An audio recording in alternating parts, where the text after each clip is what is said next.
Please excuse the crazy hair. I've had my hair in pin curls for the majority. I can't speak today. This does not bode well for 2 shows. Because I've had my hair in pin curls for the majority of the week, my hair's a little bit crazy. But because I've had my hair in pin curls for the majority of the week, there's not been much point in washing it.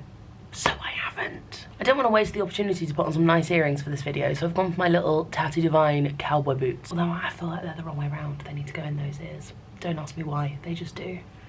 Yeah, the boots need to face out. So, I do not have Mabel this week or next week, so I want to make a few sit-down, chatty, vloggy style, old school YouTube videos. This is my last day in Norwich, but then I have a full week in Edinburgh where I don't have Mabel, which breaks my heart. So in order to keep my mind off of how much I miss my little baby girl and my wonderful husband, I'm going to focus my energy elsewhere, which is on you, and I hope that's okay. And it's also partly because I just miss making videos like this, and it's something that's, you know, it was falling by the wayside before I became a mum. I don't know what happened. I think I became a little bit disenchanted with YouTube, and just when you do something for an extremely long time and you see the good things and the bad things, it's easy to become a little bit disenchanted and jaded and disillusioned with it all, and I think that's kind of what happened to me. It is one of those things that I start to really miss,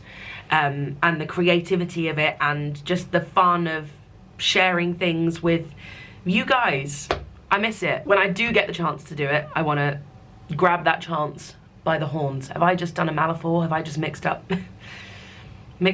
idioms? I don't know. So to ease myself back in with this kind of content, I am going to do a Q&A/assumptions video. I asked on Instagram for people to send me their questions, and questions that might require a little bit of a longer, juicier answer.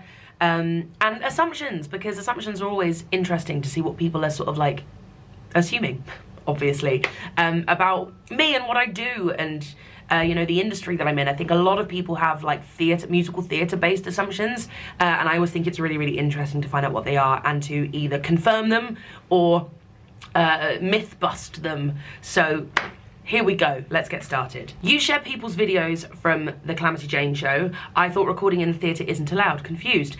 This is very, very valid, because yes, I do share videos that people have taken, but they are only from after the bows. So during the show, we do a hoedown, which is very much part of the story, and there's a whole thing that happens with like Calamity in the middle of it. But then at the end of the show, after we have bowed, we do a reprise of Windy City.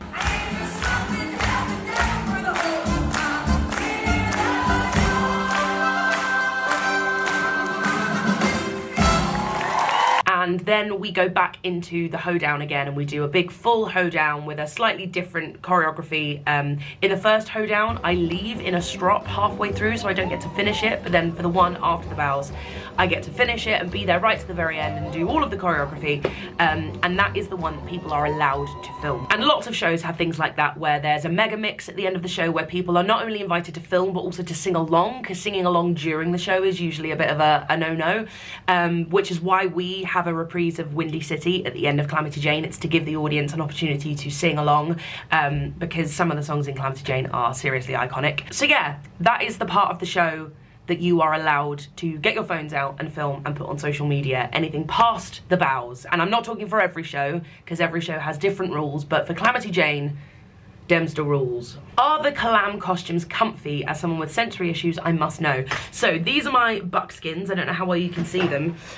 I'll show you a proper picture of like me actually wearing them. They currently don't have the shirt in them. The shirt the shirt collar gets poppered in, but they're made out of it's quite thin material, and it's very, very comfy. However, when I get to the second act, I have to take the buckskins off, put on a corset, bloomers and tights and a like cami top, and then put the buckskins over the top of all of that, because I have 7 changes in Act 2, and some of them are incredibly fast, and putting a corset on when you have like 30 seconds to change costumes, it's just not happening. So we underdress all of the stuff that can't be done in a quick change, so then it's ready just to whip one costume off and put another one over the top. So that's when my my show gets very uncomfortable, because wearing a corset and tights and bloomers underneath those like very comfy trousers suddenly makes it a lot less comfy, and wearing a corset that you can't bend in, suddenly like all the choreography and even just sitting down and having to like bend over becomes near impossible. You stop wanting to listen to the soundtrack of shows you've been in after the run ends.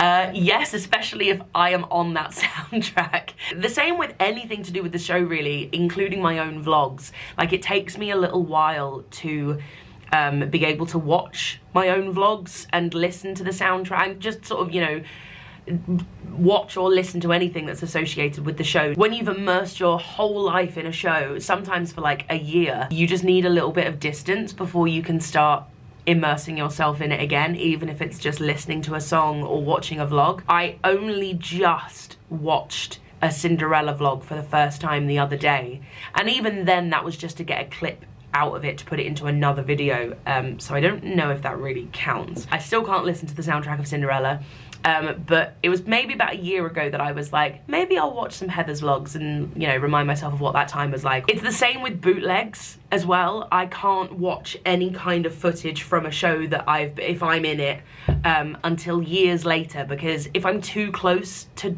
having done the show, I start overanalyzing what I was doing and whether I liked it, and you know, if I'm still in the show when I watch that bootleg, I start sort of changing my performance based on what I watched instead of doing what feels natural and authentic and right for me in the moment. If I'm not in the show and I watch it too close to having done the show, I start going, oh my god, I wish I'd done something different and I wish I could go. I start getting like, you know, oh, the hindsight hives. I'm like, no, I need to go back and be able to redo it because I don't like what I did. And that's just not healthy or good for anyone's, you know, mental state. I try to give myself as much distance from a project before I start listening to soundtracks, watching bootlegs, or watching my own vlogs. It's required to warm up more if you're playing a bigger role. Yes and no. No, in the sense that you're not required, you know, by your musical supervisor, director, whoever. No one tells you that you need to do a bigger warm-up if you are playing a bigger role. However, it is required in the sense that if you are singing more, you probably need to do a little bit more of a warm-up and just make sure that your voice is working in the way that you need it to. I do my warm-up with everybody else, and then I come in here and I just sing a song. Any song, just a song of my choice. Just singing a song instead of doing scales helps me warm up my voice a little bit more, and it also helps me just find the placements that I need to find before I go on stage. So I technically do two kinds of warm-ups. The one with everybody else, and then my own private one in here where I just sing a few songs. How often do you do shows where you walk in on the first day and you're expected to know everything? Very rarely. In fact, I've only ever done one show where I was expected to be off book before we started learning the blocking, and that was Once. We did a concert version of Once at the Palladium in 2024? 3? Yeah, it must have been 2023. I'm being an idiot. It's 2023. And it was just 2 performances, but we had a week to rehearse with all of the cast. So we were sent the scripts prior to you know, rehearsing, because the rehearsal period was basically just to learn the blocking and to, you know, because it's an actor muso show, we had to you know, use that week to focus on the music and playing all together and doing the staging and the blocking of the show, which meant we were sent the scripts beforehand. I was given piano lessons beforehand, just so that we didn't need to worry about the lines and the music and, like, you know, knowing our own parts before we went into that week's rehearsal, because there just wasn't time in the allocated week also be learning lines. That was all the stuff that we needed to know before we got into the room. But if you have like a normal show, like a normal rehearsal period that's maybe anywhere between like 5 to 7 weeks long, including tech, sometimes you're not even given the script until you walk in on day one, so there's not a lot of learning that you can do unless there's like already a pre-existing soundtrack, which I will always encourage people to, you know, learn the songs that you might be singing beforehand. But yeah, sometimes you're not even given the script until day one of rehearsals, so there's not really a lot of learning that you can do in that case, especially if it's a brand new musical. But you will always get the heads up. You will always know what is expected of you before you walk in on day one, whether you were expected to learn any lines or songs prior, or whether they're happy for you just to show up and start learning on day one. You will always know what the deal is, and if you don't, the team on the show haven't done their job. Has becoming a mum changed your view on your career going forward, / when it will end? Not when it will end, because I hope that I will be working as a performer until the bitter end, but it's definitely changed my view on my career going forward. I will no longer take a job if it does not serve my family. The 3 things that always factor into whether I take a job are whether it's going to serve me and my family financially, whether the location you know, takes me away from home, or if it's, you know, something that's close by, and the other thing is time, how much time it allows me to spend with my family. It's complicated, and there's a lot of questions that need to be asked and a lot of conversations that we have with each other about taking any job, whilst also taking into account the dreams and aspirations and ambitions that we have as singular people. So it's all about having conversations, constantly communicating with each other, and being flexible and figuring things out as we go, and calling on our village of people and our support network as and when it's necessary. You have no breaks and gaps in dates when touring. We do have breaks and gaps, but it's not the same as when you're in a show that's like stationary in the West End. So when you're in a West End show that has a like year-long contract, it's different for shows that are just doing a limited run for like a few months. But for instance, when I was in Les Mis and Cinderella, they were the 2 shows where I could put in my own requests for my own holiday.